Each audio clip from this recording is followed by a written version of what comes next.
தெலுங்கு சினிமாவில் இப்போ டாப்பாக இருக்கிற நடிகர்களில் தமிழ் ஆடியன்ஸுக்கு இந்த நடிகர் ரொம்ப பரிச்சயமானவர். தமிழ் ஆடியன்ஸ் யார்கிட்ட கேட்டாலும் இந்த நடிகரை பற்றி நல்லாவே தெரியும், ரொம்ப ஃபெமிலியர் அப்படின்னு பார்க்கும்போது நம்ம நடிகர் அல்லு அர்ஜுனை வந்து சொல்லலாம். நம்ம தமிழ் ஆடியன்ஸை பொறுத்த வரைக்கும் அல்லு அர்ஜுனா ஸ்டைலிஷ்டாக இருப்பா, நல்லா நடிப்பார், சூப்பராக டான்ஸ் ஆடுவார், நல்லா பார்க்குறதுக்கு செம்மையாக இருப்பார் அப்படின்ட்டு அவரை பற்றி நமக்கு நிறைய விஷயங்கள் தெரிஞ்சிருந்தாலும் தமிழ் ஆடியன்ஸுக்கு அல்லு அர்ஜுனை பற்றி தெரியாத விஷயங்கள், தெரிஞ்சிக்க வேண்டிய விஷயங்கள்னு நிறைய விஷயங்கள் இருக்குது. இப்போ ஆந்திரா மற்றும் தெலுங்கானா அந்த ஆடியன்ஸுடைய பாயிண்ட் ஆஃப் வியூக்கு நம்ம போனோம் அப்படின்னா தெலுங்கு சினிமாவை பொறுத்த வரைக்கும் அல்லு அர்ஜுனுங்கிறவர் ஒரு பெரிய நடிகர் தான், அவருக்குன்னு செப்பரேட்டான ஃபேன் பேஸ்லாம் இருக்க தான் செய்யுது. ஆனால் மற்ற நடிகர்களுடைய ஃபேன்ஸுன்ட்டு நிறைய பேர் இருப்பாங்கல்ல, அவங்க பார்த்தீங்கன்னா ஆல்வேஸ் அல்லு அர்ஜுனை ஹேட்டு தான் பண்ணுவாங்க அதிகமாக. இன்னும் ஓப்பனாக சொல்லணும்னா பல ஃபேன்ஸ் மத்தியில் அல்லு அர்ஜுன் பார்த்தீங்கன்னா தெலுங்கு சினிமாவை பொறுத்த வரைக்கும் ஒரு ட்ரோல் மெட்டீரியல் தான். எதுக்காக மற்ற ஃபேன்ஸ்லாம் அல்லு அர்ஜுனை இவ்வளோ ஹேட் பண்ணணும், ட்ரோல் பண்ணி அடிக்கணும், என்ன காரணம்? அல்லு அர்ஜுனுடைய வளர்ச்சியை பார்த்து அவங்கெல்லாம் பொறாமப்படுறாங்களா அப்படின்னு ஒரு கேள்வி வரலாம். அதெல்லாம் கிடையாது. இது எல்லாத்துக்குமே காரணம் நடிகர் அல்லு அர்ஜுன் தான். ஆன் த ஸ்க்ரீனில் ஒரு நல்ல நடிகர், ஆனால் பப்ளிக்கில் ஆஸ் ஒரு பர்சனாக அவருடைய ஆட்டிடியூடு, அவரோட பிஹேவியர், சினிமா சார்ந்த ஒரு ஃபங்க்ஷனுக்கு அவர் வந்தார்னா அங்கே அவர் பேசுகிற விதம், அவர் நடந்துக்கிற விதம், தன்னுடைய பிஆர் டீமை வச்சு தனக்குத்தானே பில்டப் பண்ணிக்கிறது, இது எல்லாமே அவங்க ஆடியன்ஸ் மத்தியிலேயே அல்லு அர்ஜுனை அவ்வளோவா ஹேட் பண்ண வைக்குது. ட்ரோல் மெட்டீரியலாக மாற்றி இதனாலேயே அவரை போட்டு அடின்னு அடிக்கிறாங்க. இப்போ நம்ம தமிழ் ஆடியன்ஸ் நிறைய பேருக்கு அல்லு அர்ஜுனை பற்றி தொடர்ந்து பாசிட்டிவான விஷயங்களை மட்டும் கேட்டு டக்குன்னு இந்த மாதிரியான விஷயங்களை நான் சொல்லும்போது சில பேருக்கு ஆச்சரியமாக இருக்கும், சில பேருக்கு அதிர்ச்சியாக இருக்கும். ஆனால் உண்மையை சொல்லி தானே ஆகணும். இந்த மாதிரி அல்லு அர்ஜுனை பற்றி நம்ம தெரிஞ்சிக்க வேண்டிய, நமக்கு தெரியாத பல விஷயங்களை டீட்டெயில்டாக இந்த வீடியோவில் பார்க்கலாம் வாங்க. இப்போ தெலுங்குல டாப்பாக இருக்கிற நடிகர்கள்லேயே அல்லு அர்ஜுன் மாதிரி தற்பெருமை பேசுகிற ஒரு நடிகரை பார்க்கவே முடியாது அப்படின்னு தான் சொல்லணும். இது தெலுங்கு ஆடியன்ஸ் அவங்களுடைய ஸ்டைலில் எப்படி சொல்லுவாங்கன்னா செல்ஃப் டப்பா அப்படின்வாங்க. அதாவது தன்னை பற்றி தானே உயர்வாக பேசிக்கிறது. எப்பவுமே நம்மளை பற்றி மற்றவங்க உயர்வாக பேசினா தானே அது கெத்து. உதாரணத்துக்கு சொல்லணும்னா 2021 சவுத் இந்தியன் சினிமாவுக்கான best actor national award Allu Arjun கொடுத்தாங்க. இது அல்லு அர்ஜுன் சார்ந்தவங்க, அல்லு அர்ஜுன் ஃபேன்ஸை தாண்டி யாருமே இதை ஏற்றுக்கவே இல்லை. என் தெலுங்கு ஃபேன்ஸே இதை கிரிட்டிசைஸ் தான் பண்ணாங்க. ஏன்னா அல்லு அர்ஜுன் நேஷனல் அவார்டு வாங்குறதுலலாம் இங்கே யாருக்கும் எந்த பிரச்சனையும் இல்லை, தாராளமாக வாங்கட்டும். ஆனால் எந்த படத்துக்காக ஒரு நேஷனல் அவார்டு வாங்குறாருன்னு ஒரு மேட்டர் இருக்குல்ல. புஷ்பா படத்துக்காக அவருக்கு நேஷனல் அவார்டு கொடுக்கப்படுது. இதை யாரால ஏற்றுக்க முடியும்? நேஷனல் அவார்டெல்லாம் விட்டுருங்க, சாதாரணமாக ஒரு அவார்டு அப்படின்னா வழக்கமான ஒரு மசாலா படம் பண்ணுறவங்களுக்கு அவார்டு கொடுக்குறதுலாம் இங்கே அவார்டே கிடையாது. வழக்கமான படங்களுக்கு நடுவில் ஒரு புதுமையான கதை, அந்த கதாபாத்திரத்துக்காக அந்த ஹீரோ வழக்கமான ஹீரோக்கள் மாதிரி இல்லாமல் எவ்வளோ மெனக்கெட்டு அந்த கதாபாத்திரமாகவே மாறி நடிச்சிருக்காரு, அதை பேஸ் பண்ணி தான் ஒரு அவார்டே கொடுப்பாங்க. பிதாமகன் படத்துக்காக விக்ரம் வந்து நேஷனல் அவார்டு வாங்கினாரு அப்படின்னா அவர் 100% டிசர்வ். அதுக்கு அந்த கேரக்டருக்காக அவர் எவ்வளோ கஷ்டப்பட்டிருப்பாரு. அந்த படத்துக்கு முன்னாடி தான் சாமிங்கிற ஒரு கமர்ஷியல் படத்தில் நடிச்சுட்டு டோட்டலாக அப்படியே ஒரு வேரியேஷன் காமிச்சிருப்பாரு. அந்த வருஷத்தில் எந்த படமும் பிதாமகன் விக்ரம் கேரக்டரை பீட் பண்ணுற அளவுக்கு தமிழ்லேயே வரல. அவர் கொடுத்தாங்க, ஓகே. அதே மாதிரி அசுரனில் தனுஷ் நடித்தார்னா அந்த மிடில் ஏஜ் கேரக்டராகவே தன்னையை மாற்றிருப்பார், வாழ்ந்திருப்பார் அந்த கேரக்டரா. அந்த லுக்கு வைஸ் அவருக்கு செட்டே ஆகலை அப்படின்னு நம்ம சொல்லிட முடியுமா? இல்லை ஆக்டிங்கில் ஏதாவது குறை இருக்குன்னு சொல்லிட முடியுமா? எந்த அளவுக்கு நம்ப வச்சாங்க ஆடியன்ஸை, கேரக்டராகவும் சரி அந்த கதையாகவும் சரி. 2021 மட்டும் தமிழ் சினிமாவில் வழக்கமான கமர்ஷியல் ஃபார்மேட் படங்களை தாண்டி வித்தியாசமான நல்ல படங்கள்னு சொல்ல போனால் ஜெய் பீம், மண்டேலா, சார்பட்டா பரம்பரை, ரைட்டர், இந்த மாதிரியான படங்களும் வரதான் செஞ்சுது. இன்னும் கூட சில படங்கள் வந்திருக்கலாம், மேபி அதை நான் மிஸ் பண்ணியிருக்கலாம். சரி, நம்ம தமிழ் சினிமாவை கூட விட்டுருங்க. மலையாள சினிமாவுக்கு போனீங்கன்னா எத்தனை நல்ல படங்கள், எத்தனை வெரைட்டியான ஸ்டோரிஸு. இது எல்லாத்தையும் தாண்டி புஷ்பா படத்துக்கு, குறிப்பாக அந்த புஷ்பராஜ் கேரக்டருக்கு அவார்டு கொடுக்குறீங்கன்னா என்னத்தை சொல்ல. இன்னொன்று, இந்த புஷ்பா படத்துடைய கதையும் ஒன்றும் புது கதைலாம் இல்லையே. கேஜிஎஃப்லேருந்து உள்ட்டா அடித்தது தானே புஷ்பா. அவர் அந்த புஷ்பராஜ் கேரக்டரில் பண்ணுற மேனரிசம், அந்த பாடி லாங்குவேஜ், இது எல்லாமே தெலுங்கில் ஏற்கனவே வந்து பிருத்திவி நாராயணாங்கிற படத்துலேருந்து அடித்தது. இப்படி எதுவுமே இந்த படத்தில் புதுசு இல்லை. இன்னொன்று, அவர் என்ன ஆக்டிங் பண்ணிட்டாரு அந்த படத்தில், இது யார் வேணா பண்ணியிருக்கலாமே. தெலுங்கு ஹீரோஸ்லேயே மகேஷ் பாபுவோ, ஜூனியர் என்டிஆரோ, ராம் சரணோ, நானியோ, யார் வேணால் இந்த புஷ்பா படத்தில் பண்ணியிருக்கலாம். இப்படி டாப்பாக இருக்கிற யார் வேணாலுமே இந்த படத்தில் நடிச்சிருக்கலாமேங்க. இந்த படத்தில் அப்படி என்னங்க இருக்குது அப்படின்னு சொல்கிற ஒரு மசாலா படத்துக்கு தான் அவார்டா. ஆனால் இதையும் வாங்கிட்டு பாலையாவோடைய அன்ஸ்டாப்பபிள் ஷோவில் நம்ம அல்லு அர்ஜுன் வந்து இதுக்கு ஒரு எக்ஸ்ப்ளனேஷன் கொடுத்தாரு பாருங்க. இது வரைக்கும் பெஸ்ட் ஆக்டருக்கான நேஷனல் அவார்டு வாங்கினவங்களுடைய லிஸ்ட்லாம் எடுத்து பார்க்கும்போது ஒரு தெலுங்கு நடிகருடைய நேம் கூட இதில் இல்லையா. இது வந்து இவருடைய மனசை ரொம்பவே பாதிச்சிருச்சான். எப்படியாச்சும் இதை ரவுண்ட் பண்ணி அடிக்கணும்னு நினச்சேன், అడిస్టా அப்படிங்கிற மாதிரி சொல்றாப்புல நம்ம అన్న బెస్ట్ యాక్టర్ కింద నేషనల్ అవార్డు ఎవరికి వచ్చిందని చెక్ చేస్తే ఒక్క తెలుగు పేరు కూడా లేదు. అది నా మనసులో బాగా ఉండిపోయింది. ఇది నేను రౌండ్ అప్ చేసి దీన్ని కొట్టాలి. ఇది నేను రౌండ్ అప్ చేసి దీన్ని కొట్టాలి. దీన్ని కొట్ట. இந்த புஷ்பா படத்துடைய கதையை கேட்கும் போதே இது நேஷனல் அவார்டுக்கு ஒர்த்தான கதை தான்ப்பா அப்படின்னு நினச்சதாகவும், நடிக்கும் போதே அதை உணர்ந்ததாகவும், இப்போ வின் பண்ணிட்டதாகவுங்கிற மாதிரி பேசிகிட்டு இருக்காப்புல அல்லு அர்ஜுன். இவர் சொல்கிற மாதிரி சவுத் இந்தியாவுக்கான பெஸ்ட் ஆக்டர் நம்ம எடுத்துக்கிட்டோம்னா நாட் ஓன்லி தமிழ், தெலுங்கு, மலையாளம், கன்னடம் இப்படின்னு 4 இண்டஸ்ட்ரியும் இது உள்ளடக்கும். இந்த 4 இண்டஸ்ட்ரியில் எந்த படம் பெஸ்ட்டு படம், எந்த படத்தில் எந்த நடிகர் நல்லா நடிச்சிருக்காரோ அவங்கள ஒருத்தர் செலக்ட் பண்ணி அவார்டு கொடுப்பாங்க. இதுதான் வழக்கம். இந்த லிஸ்ட்டில் எப்படி தெலுங்கு சினிமாவை கன்சிடர் பண்ணுவாங்க? ஏன்னா 95% தெலுங்கு சினிமாவில் வர்றது எல்லாமே மாஸ் மசாலா படங்கள் தான். இப்போ உள்ள ஜென்ரேஷன் நடிகர்கள்னு பார்க்கும்போது நானி மாதிரி இன்னும் ஒரு சில பேர் தான் அந்த லேண்ட்ஸ்கேப்பை மாற்றி வேற ஒரு டைரக்ஷனில் கொண்டு போக ட்ரை பண்ணிட்டு இருக்காங்க. இப்போ தான் தெலுங்கு ஆடியன்ஸ் பல பேர் அந்த மசாலா கான்செப்டை விட்டு வேற மாதிரியான கான்செப்ட்டுக்கும் கொஞ்சம் கொஞ்சமாக அடாப்ட் ஆகுறாங்க. இப்படி இருக்கும்போது இதுக்கு முன்னாடி வந்த தெலுங்கு படத்துக்குலாம் எப்படி நேஷனல் அவார்டு கொடுக்க முடியும், எப்படி கிடச்சிருக்கும்? எல்லாத்தையும் தாண்டி அல்லு அர்ஜுனுக்கு நேஷனல் அவார்டு கிடச்சதுக்கு பின்னாடி சில பாலிடிக்ஸ் இருக்குது, சில இன்ஃப்ளூயன்ஸ்லாம் இருக்குது, அதனால தான் கொடுத்தாங்க அப்படின்னும் பார்த்தீங்கன்னா நிறையா கிரிட்டிக்ஸ்லேருந்து ஃபேன்ஸ்லேருந்து பல பேர் அந்த டைம்லேயே சொல்லிட்டு தான் இருந்தாங்க. அல்லு அர்ஜுனுடைய ஃபேன்ஸை தாண்டி மெஜாரிட்டி ஆஃப் த பீப்புள்ஸ் பார்த்தீங்கன்னா இது ஏற்றுக்கவே இல்லை. இது மிகப்பெரிய விமர்சனத்துக்குள்ளே தான் ஆச்சு. நேஷனல் அவார்டுனா நமக்கே ஒரு இது இருக்கும்ல, பரவாயில்லையே நேஷனல் அவார்டு வாங்கிட்டாரா, இவருக்கு நேஷனல் அவார்டு கிடச்சிருச்சு அப்படின்ட்டு. ஆனால் அந்த புஷ்பா மாதிரியான படத்துக்குலாம் நேஷனல் அவார்டு கொடுத்து அதோட அந்த கிரேஸை வந்து குறைச்சிக்கிறாங்களோ அப்படிங்கிற மாதிரி தான் தோணுது இதெல்லாம் பார்த்தா. இந்த மாதிரிலாம் ஒரு பக்கம் இருக்க ஒரு பாலையாவுடைய ஷோவில் உட்காந்துக்கிட்டு நேஷனல் அவார்டு வாங்கினதை பற்றி இந்த மாதிரி சொல்லிக்கிட்டு இருக்காரு. இப்போ தெரியுதா அல்லு அர்ஜுனை ஏன் ட்ரோல் பண்ணுறாங்கன்னு? இது மட்டும்தான் காரணமாக அல்லு அர்ஜுனை ட்ரோல் பண்ணுறதுக்குன்னு கேட்டிங்கன்னா இது மாதிரி இன்னும் பல காரணங்கள் இருக்குது.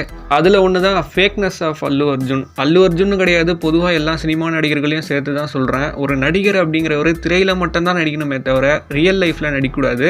ரியல் லைஃப்பில் ரொம்ப இயல்பான நேச்சுரலான ஒரு பர்சனாக தான் இருக்கணும். அப்படி இருக்கிற பர்சன்ஸை தான் ஃபேன்ஸுக்கே ரொம்பவே பிடிக்கும். ஆனால் சில பேர் மட்டும் சினிமாவில் நடிக்கிறத தாண்டி ரியல் லைஃப்லேயும் வந்து ரொம்ப நடிப்பாங்க. ஆனால் இன்றைக்கி உள்ள சோஷியல் மீடியா யுகத்தில் அதெல்லாம் கிளியராகவே எக்ஸ்போஸ் ஆயிரும். ஐயா இந்த ஆள்லாம் ஓவர் ஆக்டிங் பண்ணுறாரான்ட்டு வச்சு செஞ்சுருவாங்க. ஏன் நம்ம தமிழ் சினிமாவில் கூட நிறைய பேர் ரியல் லைஃப்லேயும் ஓவர் ஆக்டிங் பண்ணி ட்ரோல் வாங்கி சிக்கி சீரியல்ஞ்ச கதெல்லாம் நம்ம நிறையா பார்த்துருப்போம். இப்போ அல்லு அர்ஜுனுக்கு வருவோம். அல்லு அர்ஜுனும் தன்னுடைய இயல்பை மீறி பொது இடங்களில் இந்த மாதிரி ஓவர் ஆக்டிங் பண்ணுற ஒருத்தர் தான். இந்த மாதிரி நிறைய சம்பவங்கள் அவர் பண்ணியிருக்காரு. சின்னதாக ஒரு சாம்பிள் பாருங்களேன். I love you. I love you. I love you. Ante, I love you. இது ஆக்ஷன் மேடம். மேடம் இது ஆக்ஷன். இதெல்லாம் ஜஸ்ட் ஒரு சாம்பிள் தான். இந்த மாதிரி எக்கச்சக்கமான சம்பவங்களை அல்லு அர்ஜுன் நிகழ்த்தி காமிச்சிருப்பாரு. பல ஃபங்க்ஷனில் பல இடங்களில் இவர் பேசுறது அப்படிங்கிறது ரொம்ப ரொம்ப ஃபேக்காக இருக்கும். ட்ரோல் பண்ணுறவங்களுக்குலாம் கண்டென்ட்டை இவரே வாரி கொடுப்பாரு. இந்த மாதிரி தலைவன் அல்டிமேட்டாக ஒரு சம்பவம் பண்ணி மாட்டினதுன்னு பார்த்தீங்கன்னா ஒரு 2-3 மாதம் இருக்கும்னு நினைக்கிறேன். மாருதி நகர் சுப்பிரமணியன் ஒரு தெலுங்கு படம். அந்த படத்தை வந்து வாங்கி ரிலீஸ் பண்ணது பார்த்தீங்கன்னா இப்போ புஷ்பா டைரக்டர் இருக்கார்ல சுகுமார், அவருடைய ஒய்ஃப் தான் அந்த படத்தை வாங்கி ரிலீஸ் பண்ணாங்க. அதனால் அந்த படத்துடைய ஃபங்க்ஷனுக்கு அல்லு அர்ஜுனை வந்து சீஃப் கெஸ்ட்டாக இன்வைட் பண்ணி கூப்பிட்டாங்க. இவரும் அந்த ஃபங்க்ஷனுக்கு வந்தார், ஸ்டேஜ் ஏறினார், பேச ஆரம்பிச்சாரு, பேசிக்கிட்டே இருக்காரு. யாரை பற்றி? அந்த ஃபங்க்ஷனுக்கு வந்தவங்கள பற்றியோ அந்த படத்தை பற்றி அதெல்லாம் கிடையாது. அவரை பற்றி பேசிக்கிறாரு, அவரோட புஷ்பா 2 படத்தை பற்றி பேசிக்கிறாரு. வாயில் வந்ததெல்லாம் என்னென்னமோ பேசிக்கிட்டே இருக்காரு அவர் பாட்டுட்டு. வார்த்தைக்கு வார்த்தை நான் ஃபேன்ஸ், நான் ஆர்மி, உங்களுக்காக தான் நான் இருக்கேன், உங்களுக்காக தான் நான் படம் பண்ணுறேன், புஷ்பா அப்டேட் வந்து கூடிய சீக்கிரத்தில் வரும், அது இதுன்னு என்னென்னமோ பேசிகிட்டு இருக்காரு. கடைசியில் ஒரு நிமிஷம் நம்ம இந்த ஸ்டேஜில் ஏறிட்டோமே, இந்த ஃபங்க்ஷனுக்கு வந்துட்டோமே, சம்பிரதாயத்துக்காக இந்த படத்தை பற்றி பேசுவோம் அப்படின்ட்டு ஒரு 2 வார்த்தை பேசுகிறாரு. அதில் ஹைலைட்ஸ் என்னன்னு பார்த்தீங்கன்னா எந்த படத்துடைய ஃபங்க்ஷனுக்கு அவர் சீஃப் கெஸ்ட்டாக வந்தாரோ அந்த படத்துடைய பேர் கூட அவருக்கு தெரில. டைரக்டர் சுகுமார் அதுக்கப்புறமா வந்து மெல்லமாக காதில் சொல்கிறாரு இதுதான்ப்பா பேருன்ட்டு. அதை கூட அவர் காதில் வாங்காமல் திரும்பி போர்டை பார்த்து இதுதான்ப்பா பேர், இந்த படம் நல்லா ஓடும், உங்கள் எல்லாருக்கும் கங்க்ராச்சுலேஷன்ஸ் அப்படி இப்படின்னு சொல்லி முடிக்கிறாரு.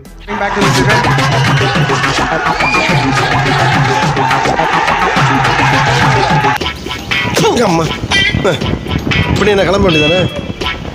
அதான் துப்பிட்டில போக வேண்டியதானே? தமிழ் சினிமாவில் கூட தான் ஒரு நடிகர் இன்னொரு நடிகருடைய ஃபங்க்ஷனுக்கு போகிறது, அவங்க சம்மந்தப்பட்ட ஆடியோ லான்ச்சிலலாம் கலந்துக்கிறது காலங்காலமாக நடந்துக்கிட்டு தான் இருக்குது. அதுக்குன்ட்டு ஒரு நடிகர் இன்னொரு நடிகருடைய ஃபங்க்ஷனில் போயிட்டு தன்னையை பற்றியே பெருமை பேசுகிறாரு, அதெல்லாம் கிடையாது. அந்த விழாநாயகன் யாரோ அவங்கள பற்றி பெருமையாக பேசுவாங்க. அந்த நடிகருக்கும் இந்த நடிகருக்கும் உள்ள ஃப்ரெண்ட்ஷிப்பை பற்றி சொல்லுவாங்க, நிறைய சம்பவங்களை சொல்லுவாங்க, படம் வெற்றி பெறணும்னு வாழ்த்துவாங்க. இதானே பண்ணணும். அடுத்து இந்த புஷ்பா 2 படத்தை ப்ரொமோட் பண்ணுறன்ட்டு பல ஊருக்கு போயிட்டு பல ப்ரொமோஷன்லாம் பண்ணார். இப்போ நம்ம ஊருக்கு வந்து ஒரு ஆக்டிங்கை போட்டார் பாருங்க, அதெல்லாம் மறக்கவே முடியாது.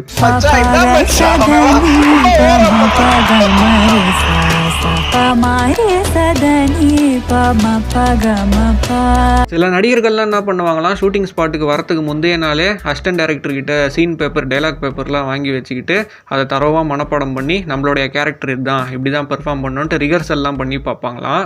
அந்த மாதிரி முன்கூட்டியே நல்லா ஸ்கிரிப்ட் பக்காவாக எழுதி வச்சுக்கிட்டு பல வாட்டி ரிஹர்சல்லாம் பண்ணி பார்த்துட்டு ஸ்டேஜில் வந்து பக்காவான ஆக்டிங்கை போடுறாப்புல அல்லு அர்ஜுன். இதை நான் சொல்கிறத பார்த்துட்டு சில பேர் கேட்கலாம், இதெல்லாம் என்னப்பா ஒரு ப்ரொமோஷன் ஸ்ட்ராட்டஜி தானே, எல்லாரும் பண்ணாதான் அல்லு அர்ஜுன் பண்ணிட்டாரு, என் தமிழ் நடிகர்களில் கூட தான் விஜய்லாம் அவரோட ஆடியோ லான்ச்சில் ஸ்கிரிப்ட் பண்ணிட்டு வந்து தானே பேசுகிறாரு அப்படின்ட்டு. அதாவது ஒரு நடிகர் இந்த ஃபங்க்ஷனில் நம்ம இதை தான் பேசணும், இதை தான் நாளைக்கு பேச போகிறோம் அப்படின்ட்டு ப்ரிப்பேர் பண்ணிட்டு வந்து பேசுறதுங்கிறது வேற, ஸ்கிரிப்ட் பண்ணிட்டு வந்து ஸ்டேஜ்லேயே நடிக்கிறதுங்கிறது வேற. இது ரெண்டுத்துக்கும் வித்தியாசம் இருக்குது. ப்ரிப்பேர் பண்ணிட்டு வந்து பேசுறதுனா பல பேர் இதை தான் பண்ணுறாங்க, பிளாங்காக போகாமல் நம்ம இதெல்லாம் பேசணும், இதெல்லாம் பேசக்கூடாது அப்படின்ட்டு ப்ரிப்பேர் பண்ணிட்டு வந்து பேசுவாங்க. இப்போ விஜய் நடித்த ஒரு படத்தோட ஆடியோ லான்ச் ஃபங்க்ஷன் நடக்குதுன்னு வச்சுக்கோங்களேன், அதில் வந்து விஜய் பேசுகிறாரு, இந்த மாதிரிப்பா இந்த வாரம் நம்ம நடித்த கோட்டு படம் ரிலீஸ் ஆக போகுது, நீங்கள் எல்லாருமே பார்த்து சப்போர்ட் பண்ணுங்கள், நன்றி வணக்கம் அப்படின்னு போயிட்டாருன்னா, அந்த ஆடியோ லான்ச் ஃபங்க்ஷனுக்கு விஜயை பார்க்கறதுக்காகவே எவ்வளோ பேர் எங்கெங்க இருந்தெல்லாம் வந்திருப்பாங்களா ரசிகர்கள், அவங்கெல்லாம் டிசப்பாயின்மெண்ட் ஆகிட மாட்டாங்க. என்னப்பா நம்ம இவ்வளோ கஷ்டப்பட்டு இந்த ஆடியோ லான்ச்சுக்கு வந்திருக்கோம், தலைவர் நடனா 2 வார்த்தையை பேசி முடிச்சுட்டு போயிட்டாரு அப்படின்ட்டு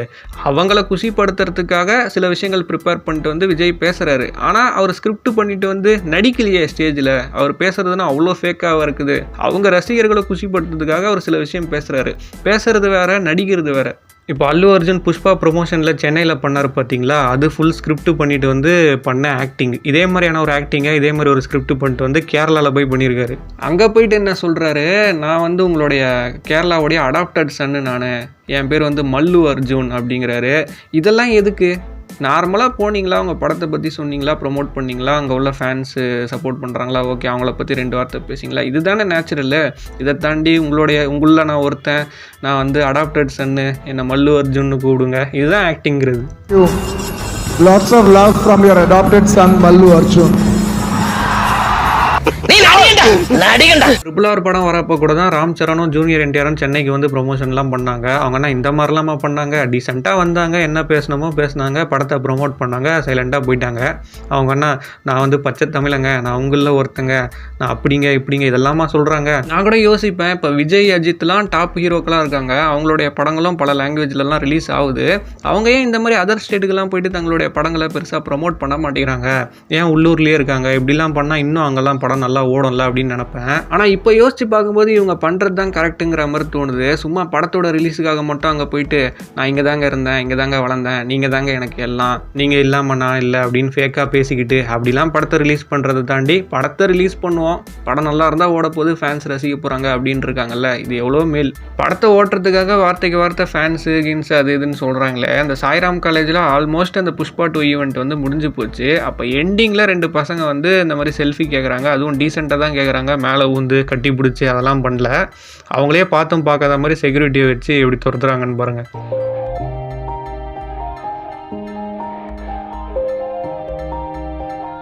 சாதா சீதா ஒரு டி நகர் சென்னை பையன் இப்ப சொன்னா பாத்துங்க பச்சை பொய் மேடம் அப்படின்னு சொன்னா பாத்தீங்களா, பச்சை பொய் அது.